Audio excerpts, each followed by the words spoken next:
Yep, okay. So visit to the cloud. Oh, it is. Oops. I don't know how recording to the cloud. Everybody, never gonna play state stop recording. Don't say stop recording. Okay. Stop recording. It is to the cloud. Okay. You're working.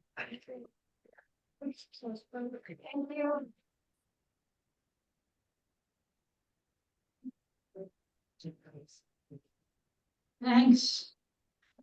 We'll start the program. I'm Barbara Bell, one of the program co-chairs. The other was here in the room. They can raise their hand. Gloria Horston and Charlie Holmes. You're here today with Ames Santerre, who, due to the storm, is up in Augusta, and we've been trying to figure out the logistics of all this. Thank you for coming. This is our first program of the year. Is that okay? Can you see all right? Yes, yes. In January, February, and March, we had 2 sets of programs. We have the daytime program like this one, and then we have evening programs a week after for those 3 months. The next one will be next week in the evening. All of those will be on Zoom. The one next week will be Rebecca Presley, who's a wildlife biologist, and she's coming to tell us how to attract wildlife to our gardens. Even though the last speaker we had was talking about how to prevent wildlife from getting to our gardens. But today we have Jan, and she's going to talk to us on Belfast legacy trees.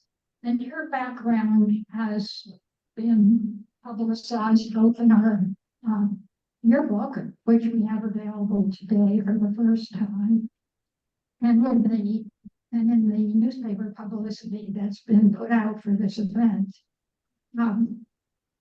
We think of gardens, home gardens personally, under the heading of the Belfast Garden Club. The Garden Club also thinks of community gardens, gardening at community scale. And so we have the public gardens, which we take care of. And then the community garden, which just started fairly recently. You all know about it, Wales Park. So we also can think of trees at a personal level, the trees in our property or trees that we know of. But the Garden Club also thinks of trees at a community scale. And Jan is a person who thinks about trees at a community scale. She thinks of trees not in terms of any single community, but of communities all over the state. She travels all over the state, and she's become familiar with trees in that way, and by running the Big Tree Atlas, which is kept at the state level. So we're very happy to have Jan with us today, or with us on Zoom, and we're interested in hearing what she has to say about trees at a community scale. Thank you. You can keep doing that. Okay. All right, thanks, Barbara. Can folks in the room hear me?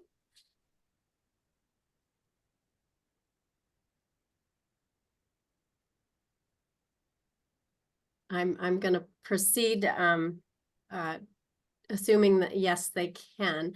Okay, so I'm gonna just get my presentation started here. Oh, let's see. Give me just 1 minute. Here, I'm gonna share my. Can hear you, Jan. You can. Thank you for confirming Yeah. that. You're plenty loud enough. Perfect. Right. Okay, and I am gonna share there. And are you seeing my presentation in slideshow mode? Yes, Okay, well, it's not in slideshow mode yet. it's not. Okay.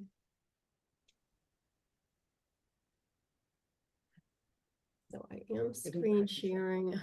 This is the problem with having many screens. Go up to the little screen on the top. What's that? Go up to the little screen on the left on the top in your window and click on it.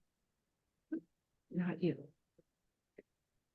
Still, is it still not in screen sharing mode or presentation? It is not. We can see your little tiles on the left. You can, okay, all right. So I've got you looking at the wrong screen, I think. Let's see here.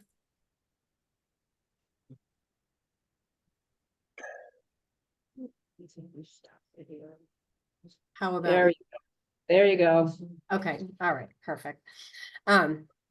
Thank you for bearing with me. And also, thank you for giving me the opportunity to talk with you today. And unfortunately, I am not there in person. I very much would prefer to be there in person, but I appreciate the fact that technology allows for me to present to you remotely today.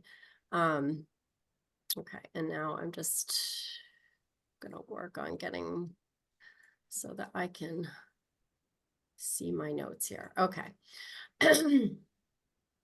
So again, thank you, Barbara, for that introduction. My name again is Jan Santerre, and I am the Director of Project Canopy, which is the state's urban and community forestry program. I have been the state coordinator for 15 years, and I've been with the program for 22 years. So I do know a number of people in the room, and I've worked with the city of Belfast on many different projects through our grants program and various different educational opportunities.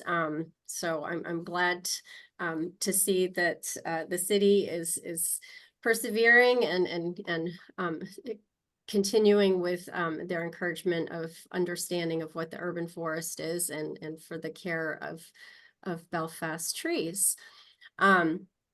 So I put together kind of a mishmash of presentations that I normally do, sort of 3 of them together, and forgive me if there's a little bit of skipping around between the 3 of them, but based on my many conversations with Barbara about what you wanted me to talk about here today, that was just kind of how things came together. So first off, I'm going to talk to you a little bit about the value of the urban community forest and the trees within that forest. Then move into what are legacy trees, why are legacy trees important, and then after that, how to care for those legacy trees, and including talking about a few specific trees there in Belfast. I think, as Barbara mentioned, I am the keeper of the state's champion tree registry, the Maine Register of Big Trees. If you're interested in big trees in Maine, I highly encourage you to subscribe to any number of our different bulletins that we have at the Maine Forest Service. One of those would be the Trees on Main Street. We do talk about some of our state big trees in that bulletin, as well as opportunities to get involved with urban and community tree care, including educational programming, grants that we offer, and so on. We also have the Woodswise listserv, which is a great kind of all-purpose listserv for landowners and people interested in trees and forests. And then lastly, I'd mention also that I do write usually a monthly article for the Maine Woodland Owners magazine. So for the price of membership, you can get a copy of that mailed to your doorstep, and it's a really nice publication.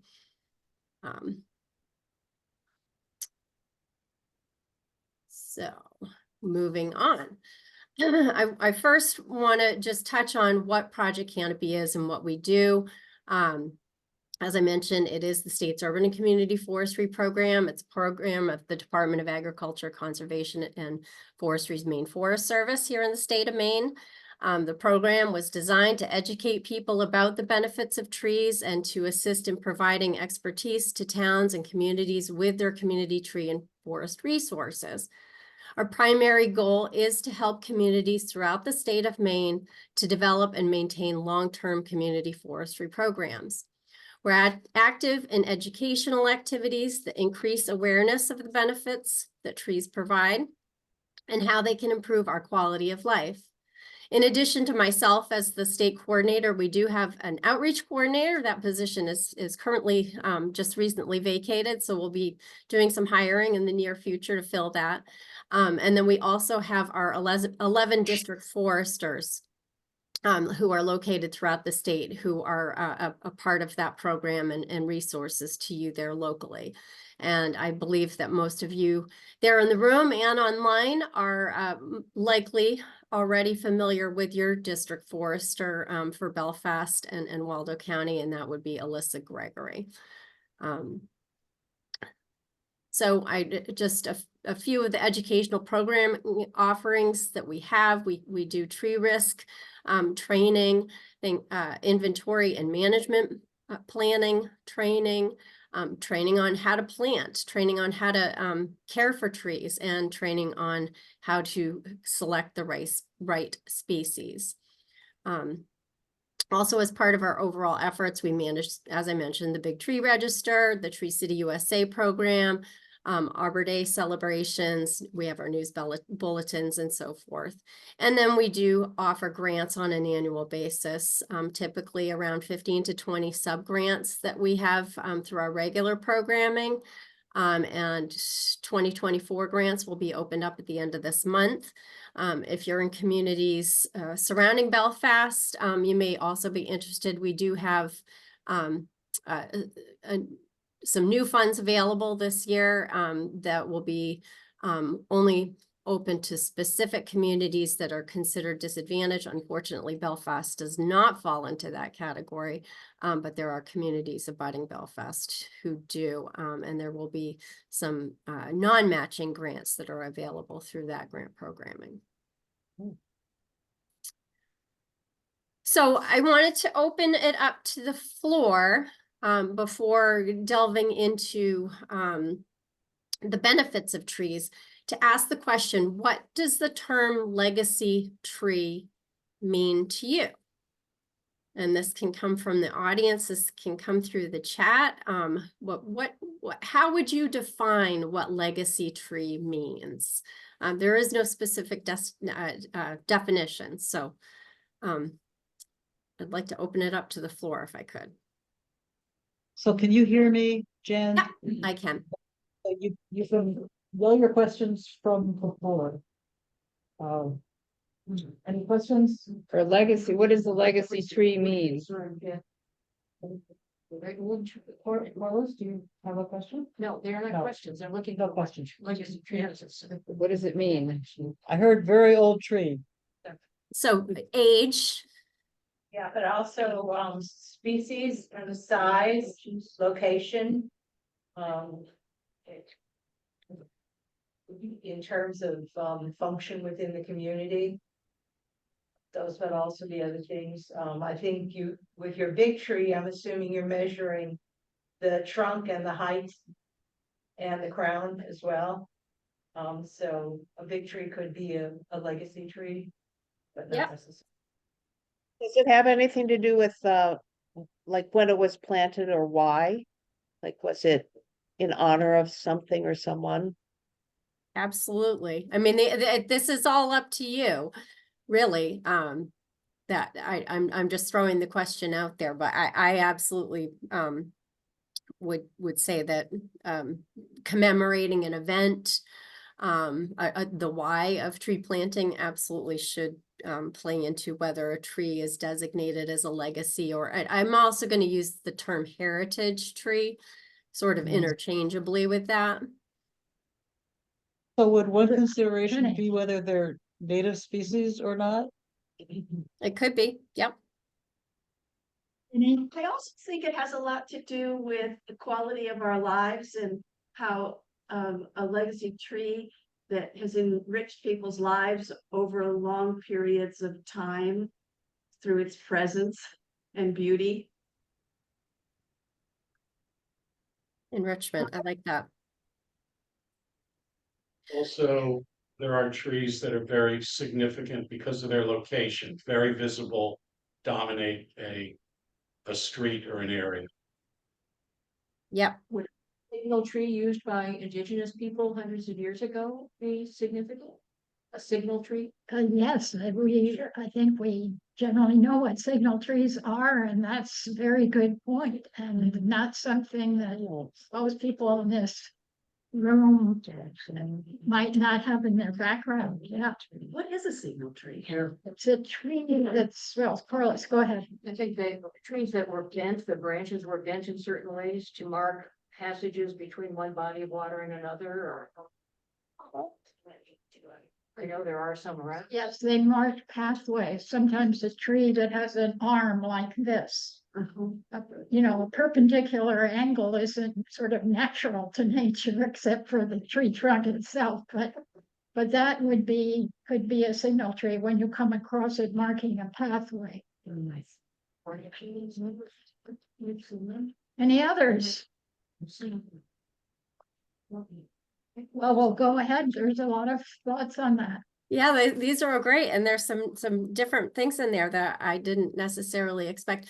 A follow-up question to that: do any of you have trees that you would consider legacy trees or heritage trees on your own property, or on property that you care for, or just a tree that comes to mind?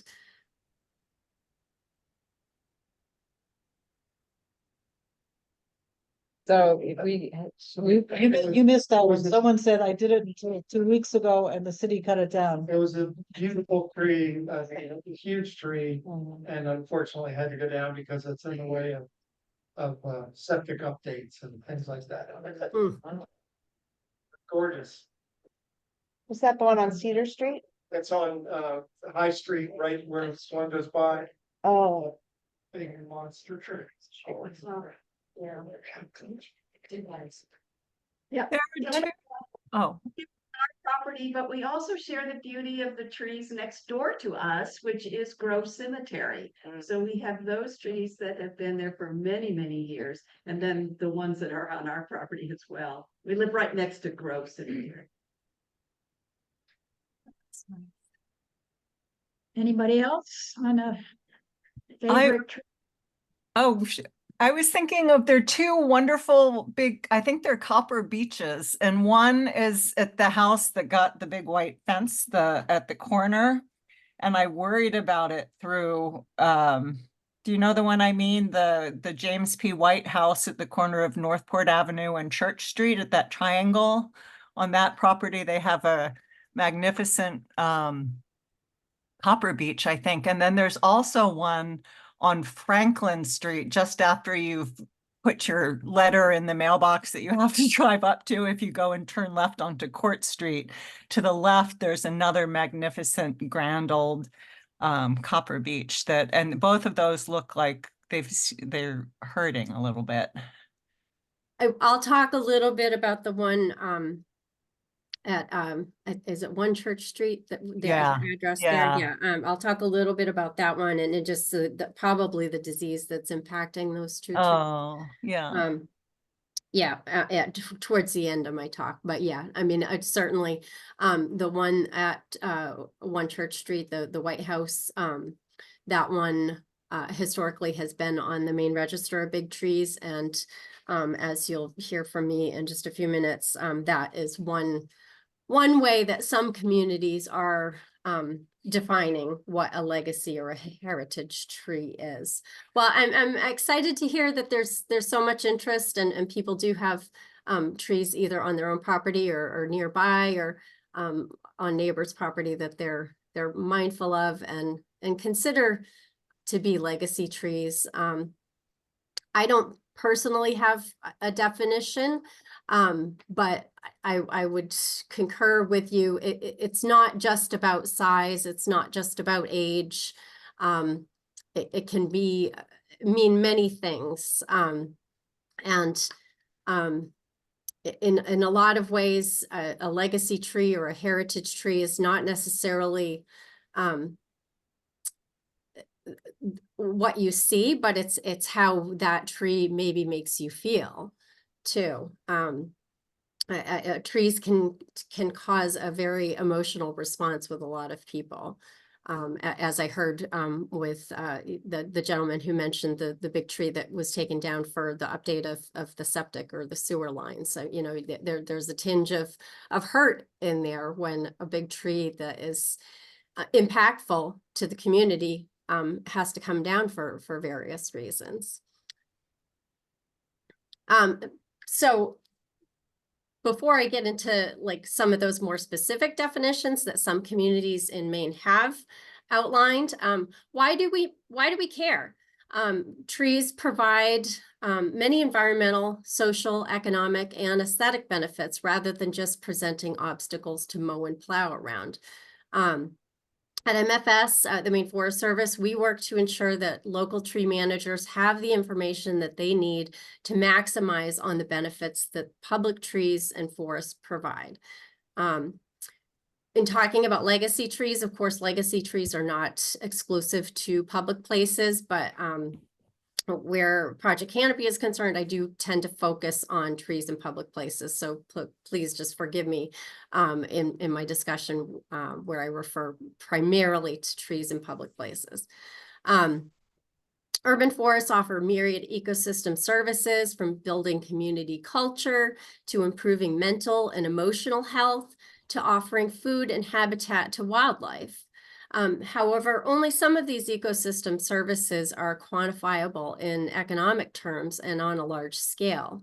Some of the benefits that we're able to quantify include things like the removal of air pollutants, reduction of stormwater, very relevant given the storms that we've had in the very recent memory, as well as longer term memory too. And then also the storage and sequestration of carbon are things that we can actually put monetary value on, and that's what this graphic illustrates. Some specific benefits of trees in our communities. Shade, pretty obvious value there. Most of us prefer to walk down a cool shaded neighborhood street on a hot sunny day, or picnic under the branches of a nice shade tree. Appropriately placed shade trees can reduce overall energy costs as well, and even extend the life of infrastructure such as paving and paint on your home.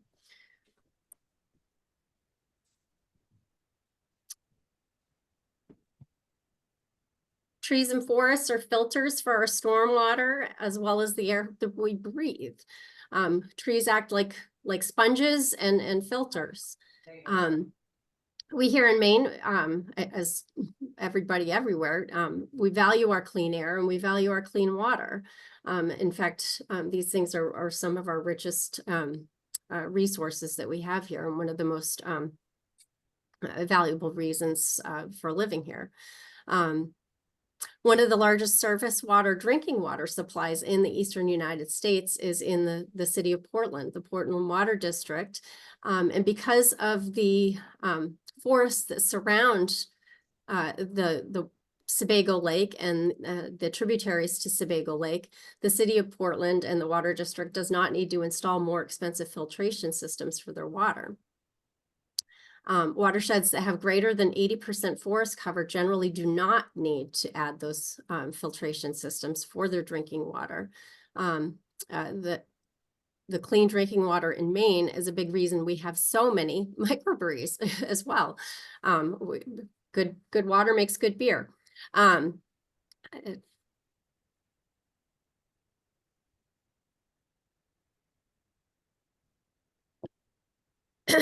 So in addition to filtering our water for drinking water, trees also filter water from storms as well and recharging groundwater supplies.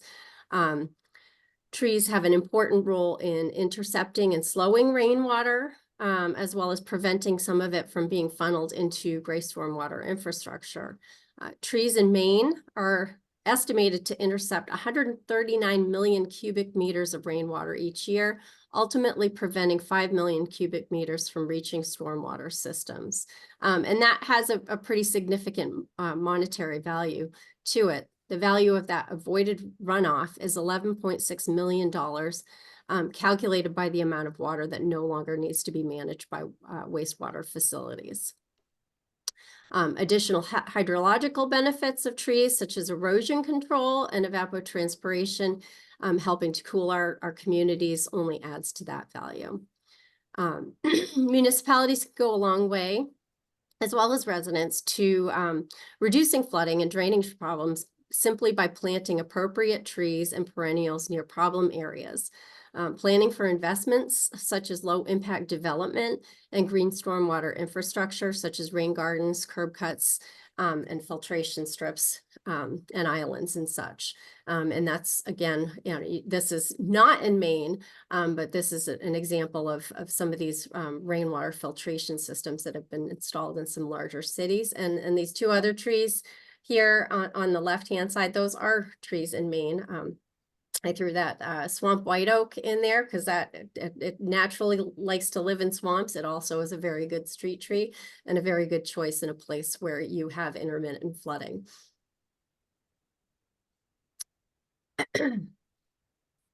Trees also improve our health. Understanding the public health implications of trees and nature is complex, and it goes well beyond simply filtering the air we breathe and the water that we drink. And it is somewhat of a newer field of study. Some early studies show the value of green scenery, for instance, from a hospital patient's window, leads to reduced hospital stays and reduced needs for medication. More recent work shows that using certain kinds of trees planted in areas of high pollution can improve cardiovascular health and asthma symptoms. And there are a couple of different programs in the country. We've actually tested a few of these here in Maine too, where hospitals have engaged their doctors to prescribe nature in certain situations. Of course, that's not appropriate for everybody, but in some situations where a reduction in stress is needed, prescribing somebody to simply take a walk in nature can help improve their outcomes. Studies show that trees and green space are shown to improve mood, calm nerves, help with focus, and so on.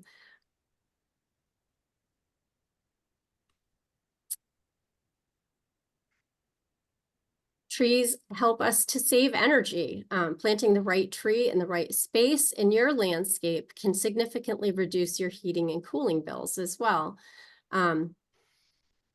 I include the carbon storage information here on this slide, as trees and nature have a huge role to play in mitigating climate change, which of course carbon is the focus as well.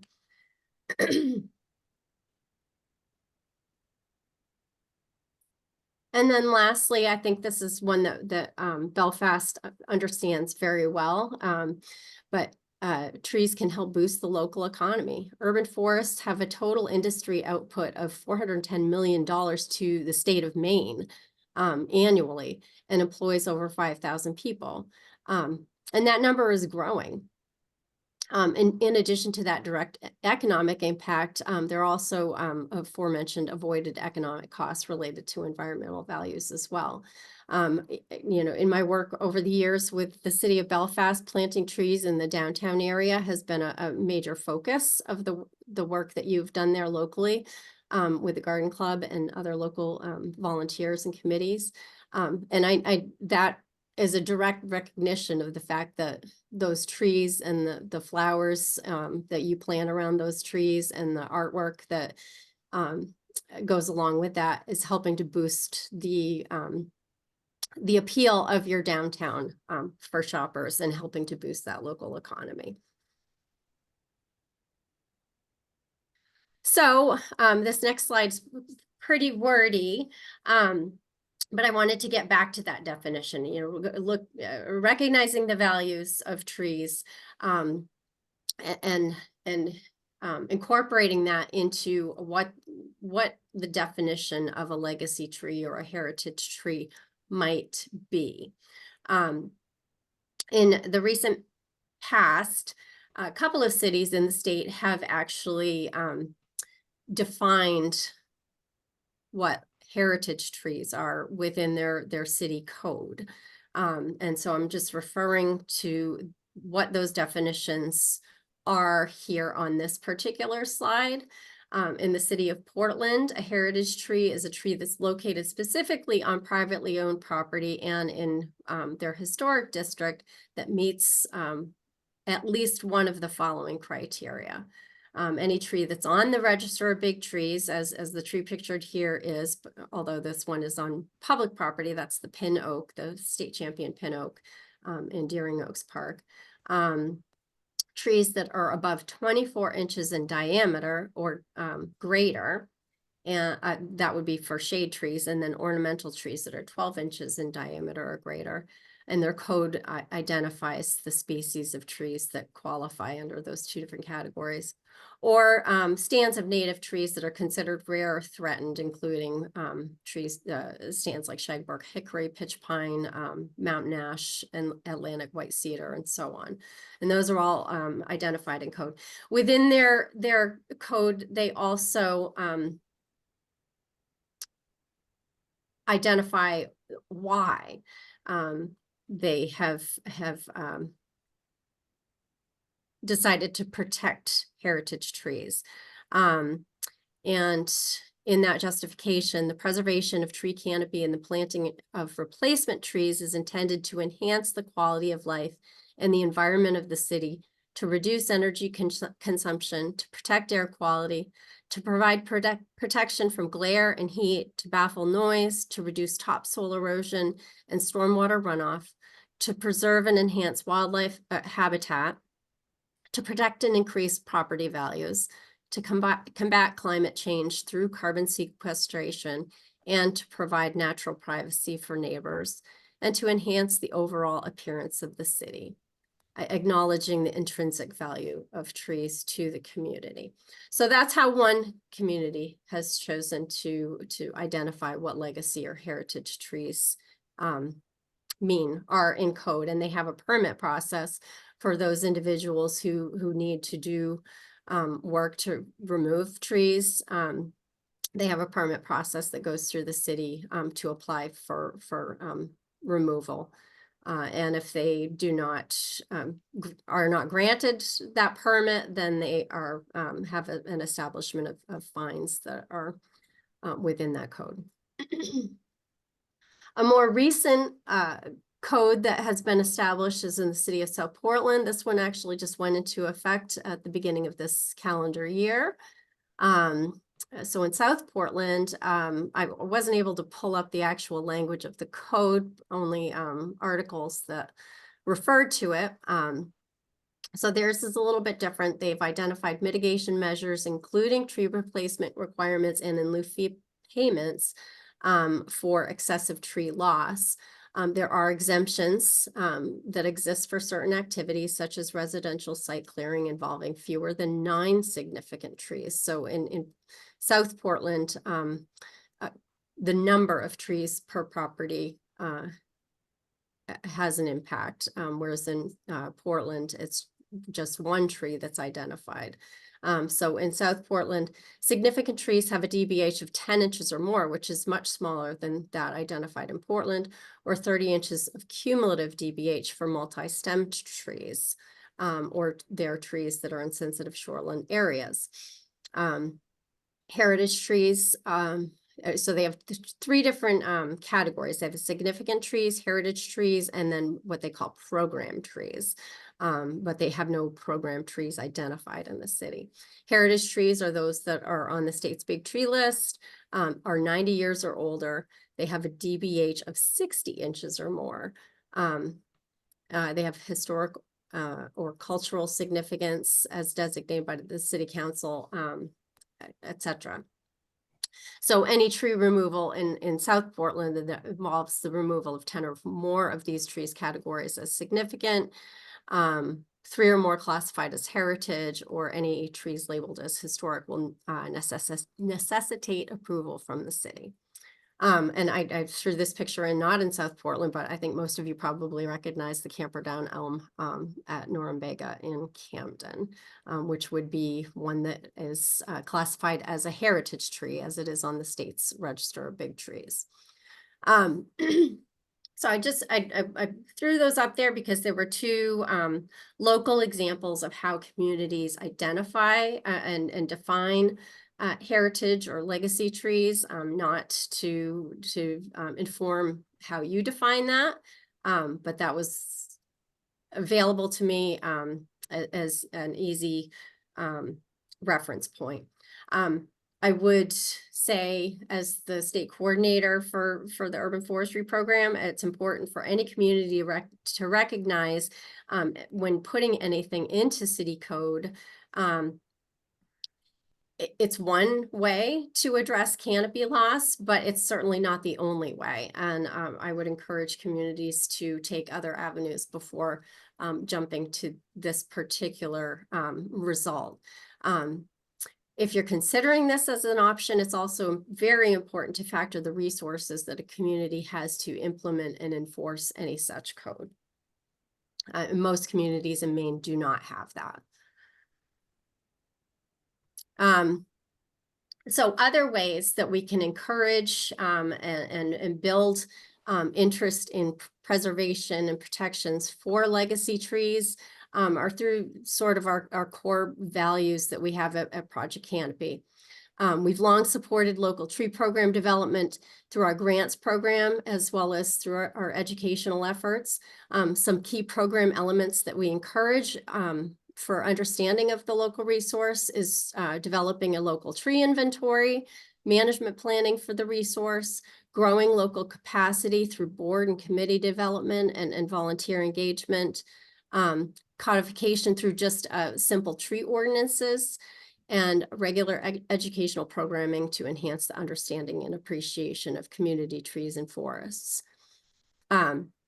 Our grants have long supported a number of community forest projects, activities in Belfast, as I've mentioned, including street and park tree plantings, street tree inventory and updates of that inventory, and development of the Arboretum at City Park.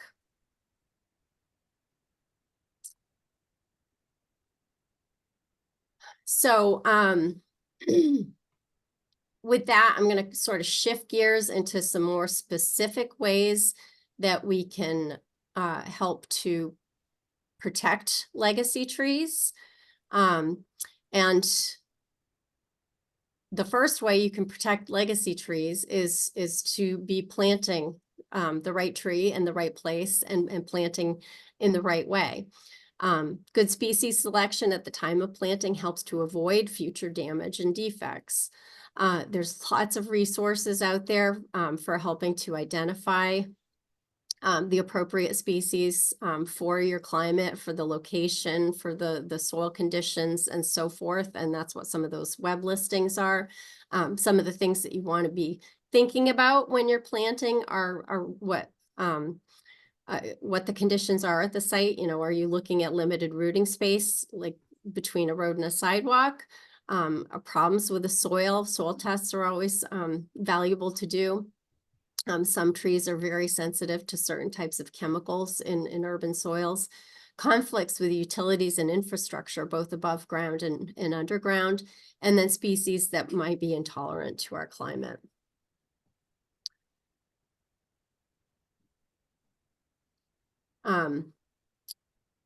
Planting the wrong tree in the wrong place, things to consider, again, that rooting space, matching species to the site conditions, hardiness zones, site conflicts.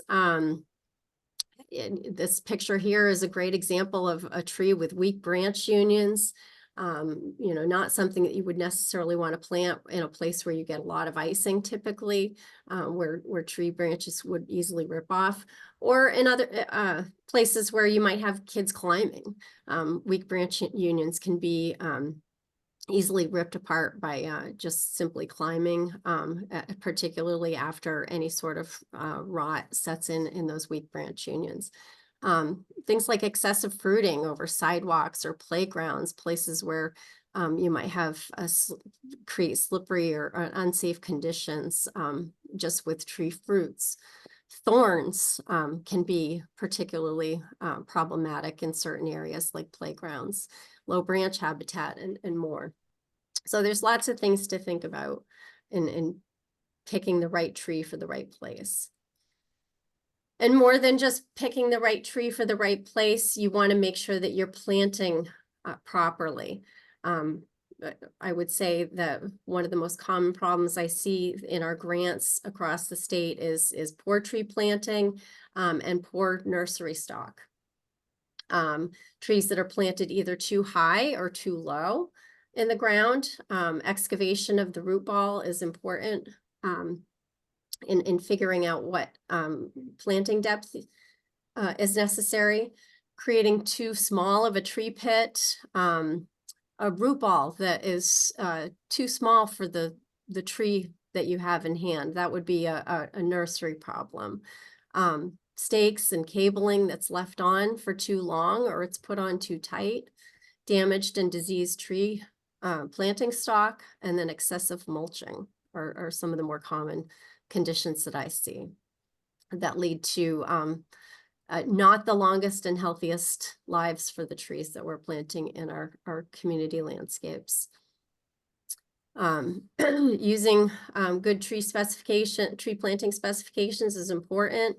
And I would add to that removal of planting packaging material when trees come off the truck, things like wire baskets, burlap, and other tree protections. Oftentimes there's plastic around the stems, tags, etc., that can damage the tree if they're planted with that material intact. So take that stuff off. And then additionally, before those trees come off the truck, make sure you're inspecting planting material too. Try to get underneath those wraps, etc., to make sure that they're not hiding any potential problems like wounds along the stem, insects, and other types of damage. And when planting, make sure that you're removing poorly attached limbs or crossing limbs, that sort of thing. You're providing mulch around the trees, not too much mulch, but just enough to keep the roots moist, but not suffocating. Provide protection from mowers and weed trimmers, etc. You can use tree guards after you do the inspections if that's necessary. Parking barriers, sometimes keeping trees in groups also is helpful for protection. And then the lanterns and lantern hooks and campsites, that's kind of a specific thing for trees that are in campsites, so that people aren't damaging trees when we're setting up camp. There's all sorts of wounds that can happen to trees, and not all of them are preventable, but many of them are. Some of the ones that are pictured here, things like, using trees for bike racks. A simple solution is to provide separate bike racks so that people are not tying off to trees and causing any wounding to sensitive bark. That one in the middle there is, of course, residual mower damage. Something as simple as providing annual inspections of mulch rings to keep weeds from growing and therefore keeping the mowers away, etc. So preventing wounds is a very excellent way to try to ensure that you have legacy trees to care for in the future. Of course, not all wounds are preventable, as recent storms have shown us. You know, trees under the force of heavy winds and rains will still get damaged, despite our best intentions. Some wounds can be repaired, and trees can be can heal. They have this amazing ability to heal. So where appropriate, wounds can be mitigated for by cleaning up any loose bark or wood tissue, and using special sharp blades and tools for this. Make sure you're cleaning your tools if you're moving between trees, so that you're not transmitting any disease material, anything like that. Don't paint with tar or paint or anything like that. Trees' natural defense mechanisms are good enough, and in fact are better than in most cases any sort of wound dressing that might be used. And wound wood will heal or will form around that, and eventually those wounds can completely compartmentalize that decay and keep the tree healthy. In some cases, wounds can be too large. General rule of thumb is that if more than 40% of the original tree is missing, that it's important to consider what the long-term viability of that tree might be. And it may be more valuable investment to actually remove the tree and start anew with a new tree.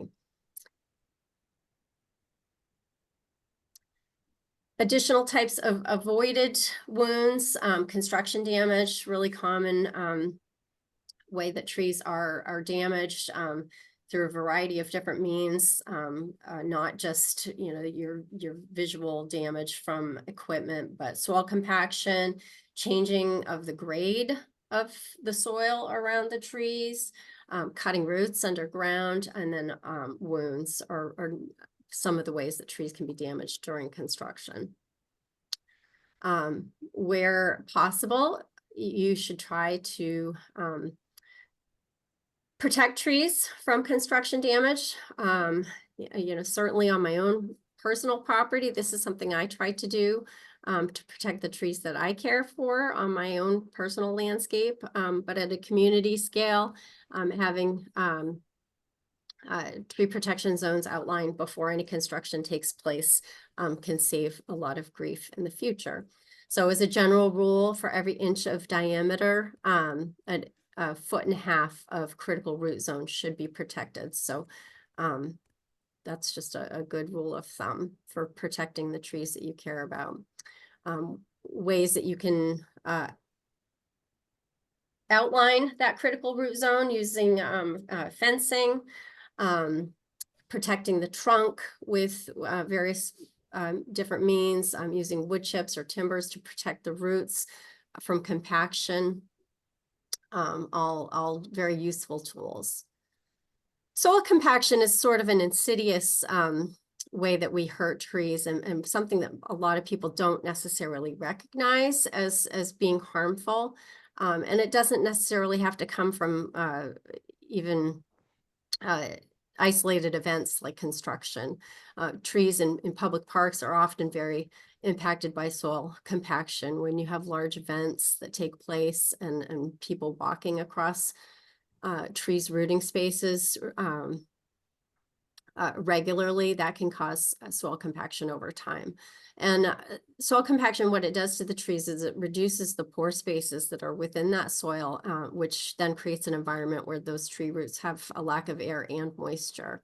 And that will damage the roots. It also can expose the roots. Again, it's not necessarily recognized immediately, as the damage isn't acute, but the trees will suffer over time. They'll respond with a reduction in growth rate. Oftentimes, you'll see branch dieback and so forth. So look for those signs where those trees might be impacted. Again, you know, protecting that critical root zone area, establishing traffic patterns away from trees, using mulch, and if necessary, using techniques to aerate soils after events where tree roots might have been compacted. Poor pruning techniques, kind of an obvious way that we damage trees. Topping, as is pictured here, isn't a routine type of practice here in Maine, although I will note that I have noticed a lot of topping, particularly after some of these storms that we've had. I've got 2 trees just right in my own neighborhood that have been topped. And it's a really sad sight to see, because these poorly pruned trees, they have these large wound areas that will never heal over because of the poor pruning technique. They'll put out these branches, this sort of lion's tailing type of branch structure. So in the summertime, you might not notice how impacted the tree is, but then when the leaves fall, you see this very, very poor structure that's left behind. And all of these little branches that are left behind, or that are responding to the stress that tree is under, those are very weakly attached branch unions and very susceptible to wind and ice loading.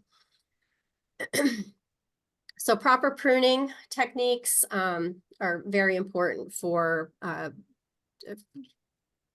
care of trees and creation of long and healthy lived trees in the future. I've referred to here the tree owner's manual. I think I sent some to the library last year. There may still be a few kicking around, but if it's anything anybody is interested in, certainly reach out to me and I can drop some of those in the mail, or I can drop those in the mail to the garden club and you can pick them up from there. I have a significant supply of those, and it's a great resource for homeowner, for the community, everybody. Salt damage, you know, it's something that we deal with here in Maine. You know, white pine trees grow on the side of the road, not necessarily where we've planted them, but some species in Maine are very susceptible to salt and other types of treatments that we use to deal with ice on our roads. So just know that that's a possibility. And if you are in an area where salt is used on the roads or on the sidewalks, be mindful of using species that are more tolerant to the use of such chemicals. Storm damage, yeah, always inspect trees after storms, take care of the highest risk hazards first. Some trees can, again, be corrected. You want to consider the tree and the site characteristics and what the impact would be of the loss of that tree, as well as what the impact would be if that tree fails and you have high impact targets. How severe is the damage? Can the tree recover? And what level of treatment is practical? I've got an example here of a tree that was damaged and what was left behind after all of the branches were removed. It's pretty pathetic. That's a pin oak. But with some very, very careful pruning and tender care, that tree actually did recover. So it is possible. Again, going back to that earlier slide where I talked about wounds, if more than 50% of the tree is damaged, for most trees, the long-term survivability of that tree is probably pretty low. Root damage. Again, we saw a lot of these upturned trees after that storm in December. Some of it not preventable because of the waterlogging that we had, but root damage from like road construction, that sort of thing. something you want to think about with these big trees. When roots are damaged, it can create a very dangerous situation for trees. So be on the lookout for things like leaning and lifting trees after construction has taken place. And where possible, try to avoid that by working in protections to construction plans prior to any sort of work. Smaller trees can be mitigated for over time with some care. So you can straighten those trees with winches and protect the roots and the soil around the trees, and that tree can be corrected.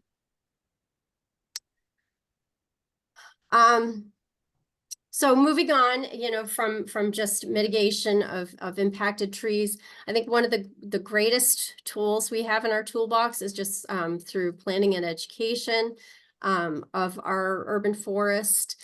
I wanted to throw this picture in here of Nancy and Doug down in Camden. You know, a great educational program that we've been promoting for many years now is the tagging of ash trees in our community landscapes. Most of you have probably heard of the emerald ash borer, and its impact to ash trees that are left untreated. So many communities are going out and encouraging people to look at their ash trees, to understand what the value of those ash trees are, and to think about the care of those trees long term. So some communities like Camden have done these tagging events. Encouraging people to just get out and trails and community forests around their community to understand the value of those places is also an important tool to helping educate your residents as to the importance of preservation of legacy trees within the community. So I was asked to talk a little bit about the Big Tree Program too. These are 3 big trees that we have here in Maine, the middle one being the state champion white ash, which is located in Waterford. The oldest, or I shouldn't say oldest, it's the tree that has been on the big tree since the beginning, the only one. A black spruce on the left there that is located in Brooklyn, and then a hemlock tree, which is located up in Dover-Foxcroft at Peace Kenny State Park. So I've been managing the Big Tree Program for all of my time working with Project Canopy for 22 years. It's near and dear to my heart, and I know most of the trees at a personal level on the list itself, including those that you have there in Belfast. And this is the black locust that is on Northport Avenue, 11 Northport Avenue. It's a private tree. It would be one that I would certainly consider a legacy tree. I know at last check, the owners were very attached to the tree. It towers over that gingerbread house in the background. It's at 96 feet tall, 220 feet in circumference, and has a crown spread of 91 feet across for 339 points. I have, oh no, it says 313 there, so I'm not sure which one it is. This particular tree is held together with a complicated web of cabling and bracing. It's a beautiful tree when it's in flower. Certainly those flowers are intoxicating to smell, but my personal preference with this tree is actually looking at it in winter because of the branch structure of black locust is very winding and sinewy, and it's got kind of a gothic sort of look to it without its leaves. And this tree stands just south of, I believe, the Copper Beech that's located at 1 Church Street, the James White House. That tree formerly was on the Maine Register of Big Trees and has been beat out by another Copper Beech that is located in Lewiston currently. And I know I'm butting up on my time here, but I wanted to mention some of the exemptions that a community should consider when when thinking about protections for legacy trees. The beech is a good example of some of the reasons why you want to make sure that you have exemptions for people to be able to take trees down within their yards. As beautiful as that copper beech is and other copper beeches throughout the community, we never know necessarily what's going to come next as far as diseases and insect concerns. And we have currently a relatively new disease here in the state of Maine called beech leaf disease.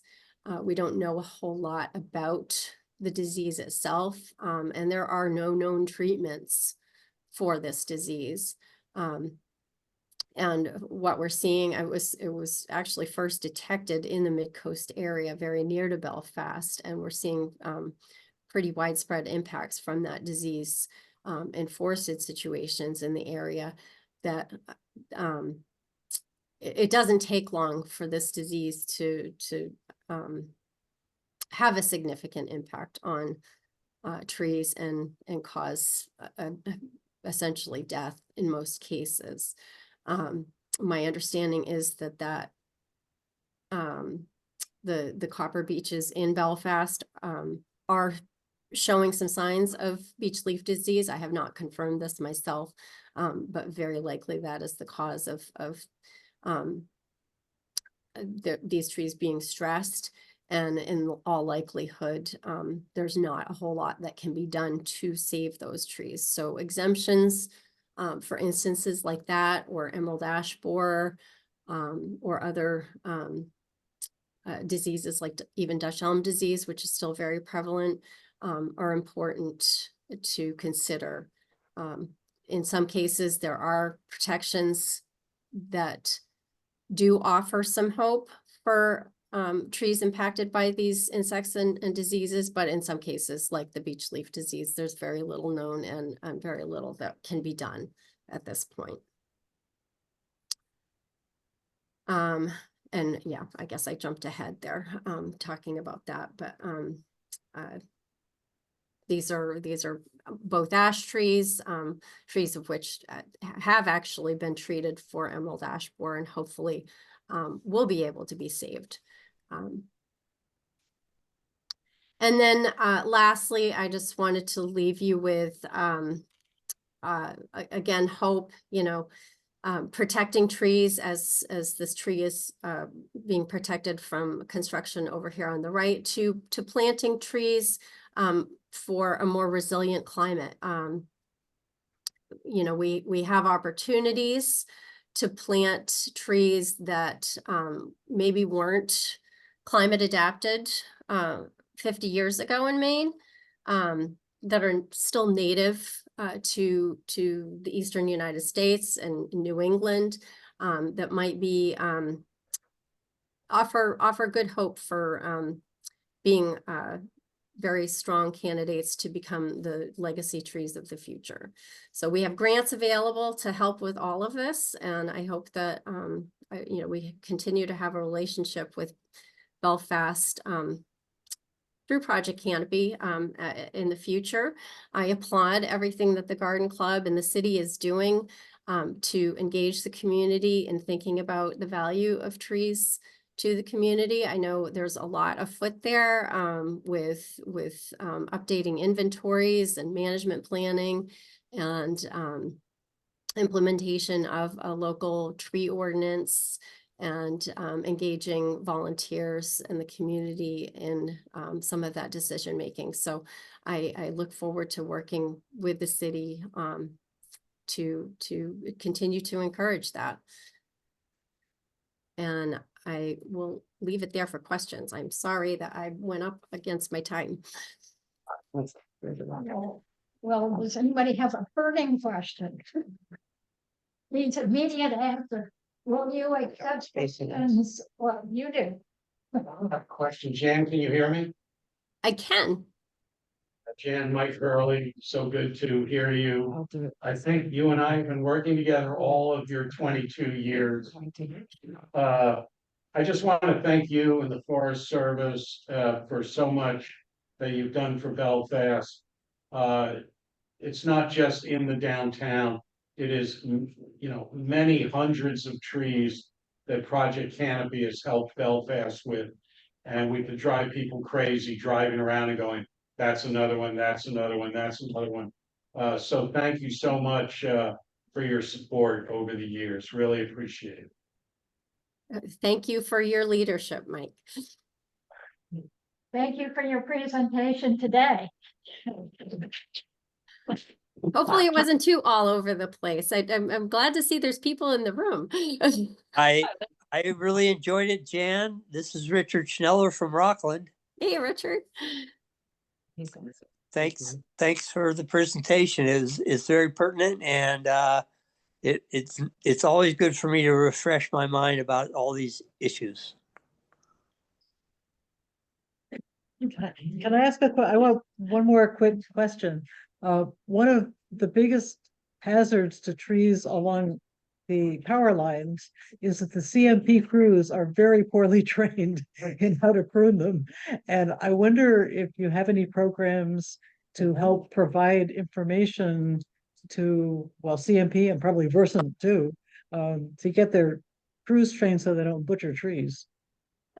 Yeah, that's a great question. So yeah, I mean, we're certainly available to help train their crews. They are not actually CMP crews or contractor crews in most cases. And then of course there are the crews that come in on storm detail too. So there's the varying different levels of work that's taking place on those lines. One of the most important things locally that you can do is have a good relationship with the vegetation manager that's there in your area. I'm not sure who it is in Belfast, and now and you're in CMP's area, right? Yes. I can get that information to you. I do have a good relationship with the Central Maine Power Vegetation Management team, and oftentimes all it takes is just making sure that you're kind of on their radar, so that when pruning crews are going to be coming through, that you know that ahead of time, and you can reinforce the fact that you want a higher standard of care that's taken within your community. That the speed is not necessarily the best, most cost-effective way to take care of those trees in the community, but proper pruning to industry specifications is important. So remind me to get you that information, and we can get that relationship started. Could I speak up on that subject a little? Is that Jan? Richard? Yes. Yeah, go for it. I just want to say that it's not necessarily their amount of training, it's their incentive sometimes to maximize the amount of work rather than the quality of work. And of course, they're dealing with sometimes very difficult situations with utility lines being in the way. And it is a huge issue. Trees and utility lines are a bad combination. And I definitely recognize the need for better practices on their part, but I also would encourage people to be appreciative of the difficulty of their job, and the situation they're put on to get the work done in a minimum amount of time, and to do it safely. It's a big challenge. That's it. Thank you for Thanks again. information. That's forwarding.